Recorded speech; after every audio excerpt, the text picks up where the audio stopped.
Hey guys, Dr. Steve here. I am in beautiful Phoenix, Arizona for the American Freedom Tour with Donald Trump Jr.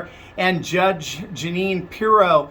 And I want to give you a little insight into what happened here. It was absolutely amazing with regard to the verdict on Kyle Rittenhouse. As I'm sure you all know by now, Kyle was found not guilty on all charges. It was absolutely so beautiful to watch each charge being read out with the verdict, not guilty, not guilty, not guilty. And all of a sudden, Kyle just broke down before the last not guilty was read, and he just began to cry. He recognized what was happening there.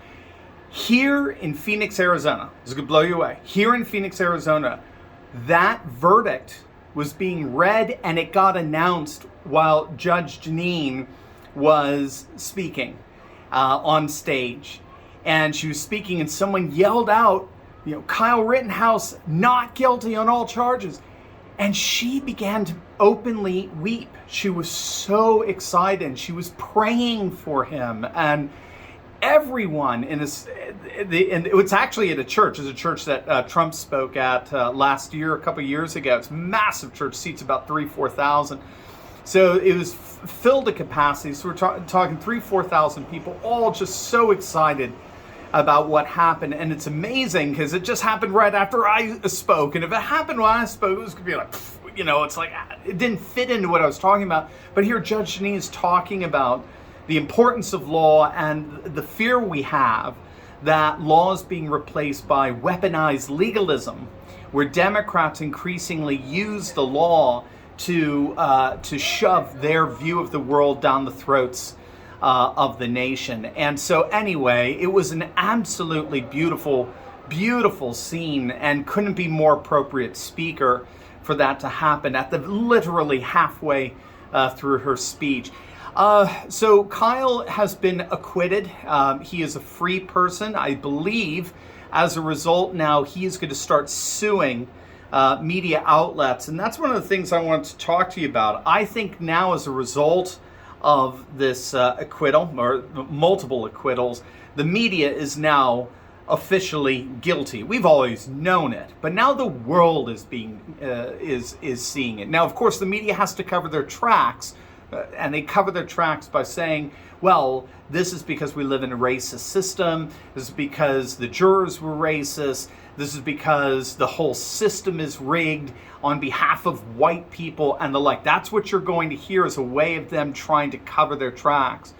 But there's just no way around it. More and more media pundits are recognizing, and they're openly admitting, that if all you did was watch the mainstream media, you would have thought a number of things. And I talked to several people about this who had just looked at the mainstream media and said, number one, isn't that Kyle Rittenhouse just, a white supremacist? Isn't that just what he was? Isn't he part of some white supremacist militia group? That's what you would have learned. You would have learned that he illegally took a firearm that he should not have been in possession in the first place and crossed state lines with it. That was a lie. That firearm that was used, the AR-15, was purchased in Wisconsin. It was given to him by one of his friends. He purposely tried to inflict violence on BLM protesters that were, of course, they were fiery but peaceful protests. And he killed 2 peaceful protesters in the process and injured a third. That's what you would have learned if all you did was watch CNN and MSNBC and read the New York Times and the Washington Post and the like. All of this was a lie. And it was exposed as such in the actual court proceedings. And in many respects, it was exposed by the prosecution, by this inept Binger prosecutor who's got to be one of the most incompetent persons on the planet. My namesake, Jonathan Turley, the George Washington University law professor, said this was a classic case, a textbook case of how not to prosecute. So maybe this Binger is going to go down in the history books as the worst prosecutor imaginable.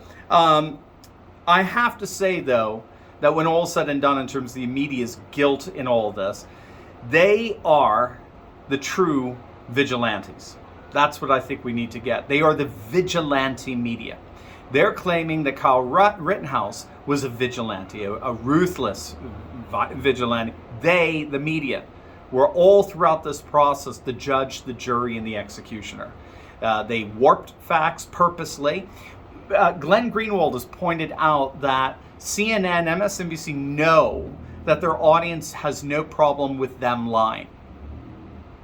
Their audience has no problem with them telling bald-faced lies as long as those lies are aimed at destroying their political opponents. Their left-wing audiences have no problem with the mainstream media spreading lies as long as those lies are used to disparage and denigrate their political opponents.